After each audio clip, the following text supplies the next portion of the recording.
Alright, hey guys, and welcome back to another video. Today I'm going to be talking about some Sega Genesis games from my personal collection that I feel deserve much more attention than they get.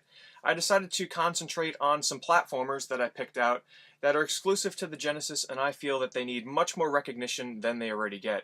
So I'm not going to be talking about games like Sonic and Vectorman and Ristar. Everybody already knows about those, so I've selected some games here that I feel anybody that collects for the Genesis or enjoys playing platformers definitely need to have these in your collection. So what do you say we take a look at the first game? First up is High Seas Havoc, developed by Data East and released first in North America in 1993.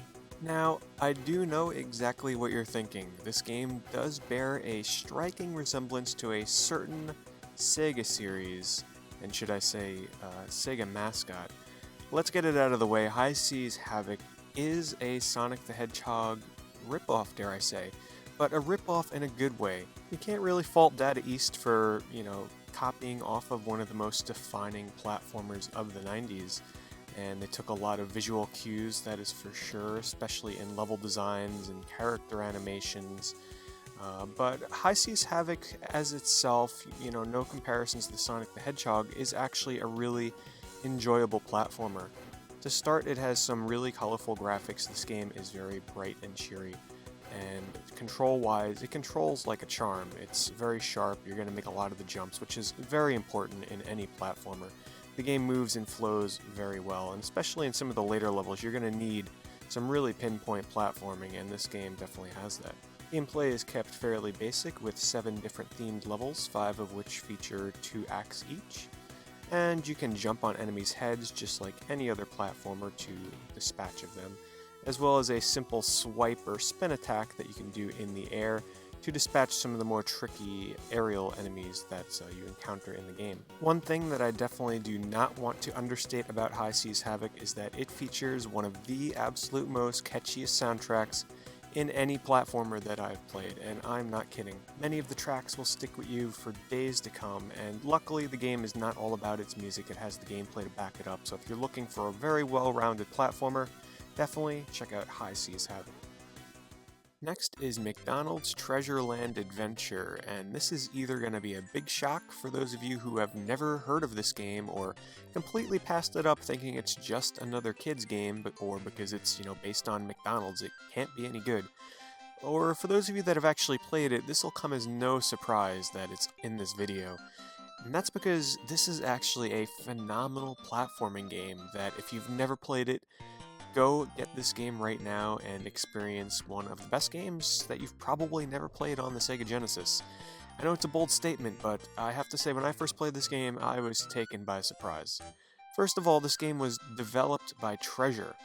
Yes, I mean that Treasure, the creators of games such as Gunstar Heroes, Radiant Silvergun, Ikaruga, and many, many others. This was actually the very first game they made. However, it actually wasn't the first released. That actually goes to Gunstar Heroes. Treasureland Adventures puts you in the role of Ronald McDonald as you make your way on a quest to find 4 different pieces of a map that will lead you to the treasure that you seek. And yes, that means that the game only has 4 different levels. However, don't let that deter you into thinking this is an extremely short game, because each level is quite long, and the later levels actually get quite labyrinth-like in terms of their layouts, and it can take some time to finish. The game breaks out of platformer conventions in the way that you deal with the enemies in this game. First of all, you can't just jump on them to dispatch of them. Instead, you have this magical stardust, I guess we'll call it, that you can power up to 3 different times and effectively make it a wider attack and easier to get rid of your enemies. Another really neat idea this game has is that instead of just being able to jump around, you can also use a scarf by pressing the A button, which essentially acts as a hook shot which you can shoot above you to hit these different points in the platforms, and it'll actually pull you up, and you can time your jumps so that you sort of spring yourself upward. And in later levels, this is pretty much essential to traversing some of these levels, and it gets really tricky, so it's really a good idea that you master this mechanic early on, and it's actually a lot of fun. And the really interesting thing is, in a later treasure game that we'll be taking a look at here in a little bit, they sort of refined this gameplay mechanic to work even better. And it doesn't stop there. Oh no, this McDonald's game is fairly complex in terms of all the different gameplay mechanics that it has. It also lets you store up some money by collecting money packets that come in different monetary values. As you're platforming through the levels, you collect these, you build up some money, you can go into a store, which are scattered around the levels, and you can buy power-ups, you can buy life bars, you can buy one-ups, you can buy balloons that'll save you before you fall in a gap, all kinds of things. Another neat aspect of the game is that instead of going to the store, you can actually play a puzzle game sometimes and unlock items this way instead of having to spend money on them, even though it does cost a little bit of money to play, so you can't abuse this feature too much. Visually, the game is very colorful. It's got interesting level designs that sort of have a verticality to them thanks to the scarf mechanic, so a lot of the times you're going to do some exploring that involves more than just going left to right. You're going to be going up, down, left, right, all over the place, and there's plenty of hidden secrets. The enemy designs are very interesting, and overall the world is fairly detailed. And the bosses are pretty awesome as well. However, you deal with them so fast because they're so easy, you can usually kill them within 10 to 15 seconds, which is a shame because the rest of the game is actually quite challenging, especially in the last two levels.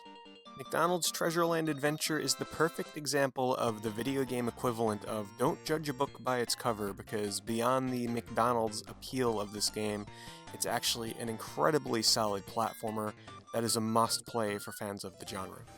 If you're only going to play one game from this video, make sure it's Pulseman. This is by far one of the absolute best platformers of the 16-bit era.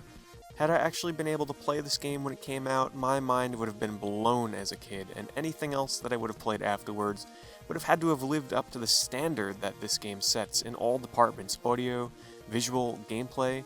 First of all, this game was originally released in Japan exclusively for home consoles in 1994, and it was exclusive to the Sega channel in America, but unfortunately as a kid I must have passed up on this game, or it might have been released at a time where I just wasn't using the Sega channel. However, thanks to Nintendo and the power of the Virtual Console, everybody worldwide now, at least in Europe, North America, and Japan, are able to download this onto their Wii consoles. Something interesting to note about the development of this game is that it was created by the team that made Pokemon, also known as Game Freak, so that's something really interesting to know going into Pulseman. Let's start with the obvious here. The game has some incredibly colorful and over-the-top graphics. I mean, it's unlike anything I've seen before in a platformer. The only thing that comes close is perhaps Tempo on the Sega 32X or something like that. I mean, this game is just so over the top, and that's what makes it so appealing. I mean, I've never played a platformer like this before. Visually, the game hits the nail on the head. Musically, the game has some incredible tunes. I'm talking some of the best 16-bit soundtrack I've heard of that entire generation of consoles. I mean, this is the kind of music you're going to listen to even when you're not playing the game. When it comes to the gameplay, Pulseman has some really fun mechanics to it. You can shoot electrical balls, which you can power up to be able to shoot as a projectile as you run fast or do a dash by double tapping. You can slide, you can do jump kicks, and perhaps the most interesting aspect of the game is being able to do this sort of pulse ability that'll turn you into an electric ball. It'll let you bounce around the stages.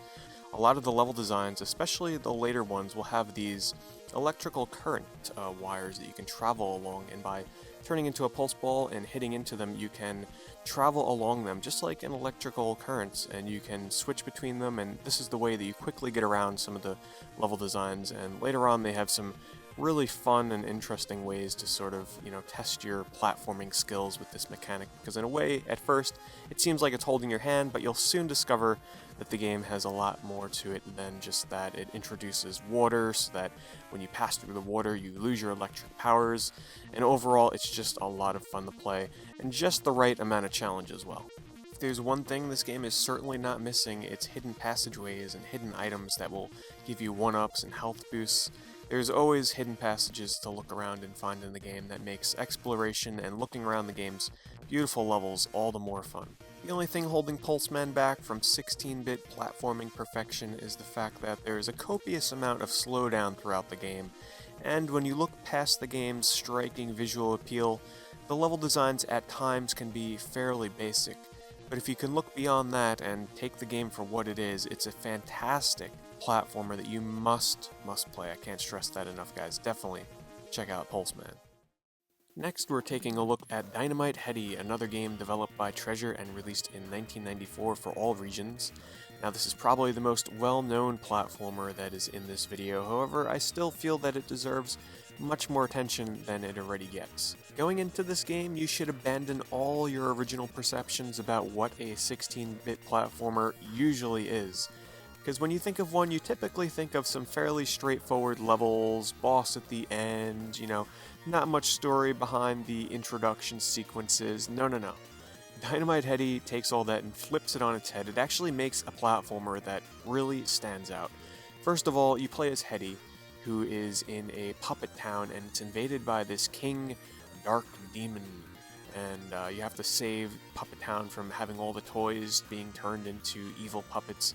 And along the way, there's all these interesting characters that you meet, such as a bounty hunter cat puppet known as Trouble Bruin, or Maruyama in Japan.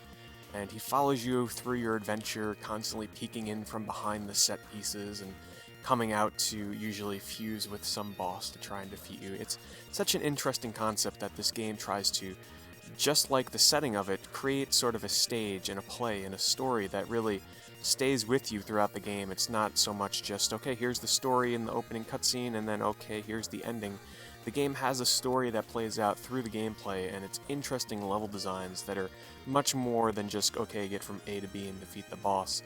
There are, first of all, many bosses, and it takes you by surprise how short some of the stages can actually be, but it keeps the game moving at an incredible pace. You're always brought to new areas and new levels, and there's so many interesting mechanics and ideas visually, gameplay-wise, that I won't spoil them all for you guys, but I'm trying to highlight some of the more interesting ones here. You'll be playing on a set piece that you'll rotate, and it'll show you behind the scenes, or there's all kinds of interesting 3D effects that take place, and all the enemies and stages are sort of puppet themed and marionette themed. I mean, it has this incredible sense of style that's unlike anything I've seen before in a platformer. And fortunately, Dynamite Headdy is not just supported by its excellent theme and visuals and settings, but it also has some great gameplay to back it up. Just like the name of the game would imply, you can change out your heads into 8 different ones that give you different power-ups and totally change up the gameplay mechanics in some cases. Some of them will let you shoot out bullets, collect all items around you, scale walls, turn you small, and the great thing is that you always have the choice as to which head you want to use, so you can approach different situations in the levels with different aspects in terms of being able to find certain secrets or exploit different weaknesses on bosses and enemies. And just like I mentioned earlier, the sort of hookshot mechanic makes a return in a more refined version in Dynamite Headdy, in that you can actually shoot your head at these predetermined spots throughout the game, and there are many of them, where you can fling yourself up into higher spots, but this time you can do it more than just going totally vertically and up and down, but you can shoot yourself in different directions, which makes the platforming a lot more interesting and unique. Another really interesting aspect to the game is that there are a lot of different scenarios and staged events throughout the game, and you're actually rewarded for, say, finding a secret or destroying an enemy, just in time, whereas it could have survived if you didn't kill it in time, or killing a certain amount of enemies. There's all these different secrets and awards, or achievements, if you will, that you can find and unlock, and the game will reward you at the end of a stage, letting you know how many you found and how many you missed, and then give you a point bonus to go along with it. It's a fun and rewarding system that definitely encourages replay value. Graphically, Dynamite Headdy is above and beyond most other 16-bit platformers, just in terms of its detail and level designs and enemy designs and its animations and its narrative. It all comes together to create one cohesive package that's an absolute joy to play every time. And last but certainly not least is Gargoyles, released exclusively in 1995 for the Sega Genesis in North America. Now, if you're a fan of Genesis platformers such as The Lion King and Aladdin, and you enjoy those, but you don't really have much attachment to the source material, I think you're going to feel right at home with Gargoyles, because this is actually based on a cartoon series of the same name that was on TV, and, well, I knew of the series, but I never really watched it when I was a kid, but I still highly enjoyed this game. Like a lot of other Disney Interactive Studios platformers from this era, It's actually quite deceptive in its challenge, and Gargoyles will definitely test your platforming skills because it's a very challenging game. Something I find that really helps set Gargoyles apart from other platformers of this time is that it gives you a great sense of power.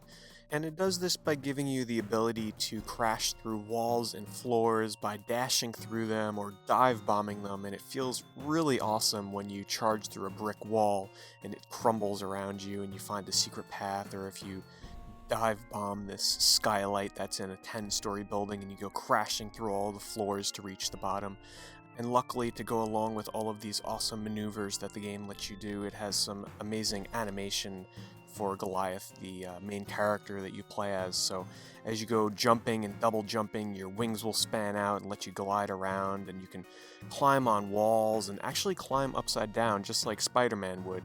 So there's a variety of ways that you can explore and traverse the game's environments, which makes it a step above your traditional run and jump platformer.